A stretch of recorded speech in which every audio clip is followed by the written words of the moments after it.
আমাদের আর এভাবে দেখা করা কথা বলা যাবে না। আমার বর সবকিছু জানতে পেরে গেছে। কিছু একটা অন্য ব্যবস্থা করতে হবে। I love you, good night. বাহ বাহ বাহ, চমৎকার। ছি, তোমার লজ্জা করে না? আমি যখন ঘুমিয়ে পড়ি আমার চোখের আড়ালে তুমি এইসব করছো? ছি ছি ছি, কি নির্লজ্জ মহিলা তুমি। আমি নির্লজ্জ?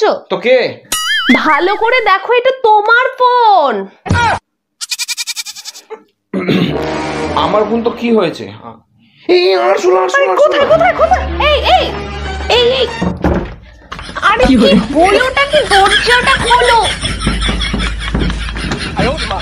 আমি কিন্তু ভেঙে ফেলবো দরজা। বেরো, খোলো।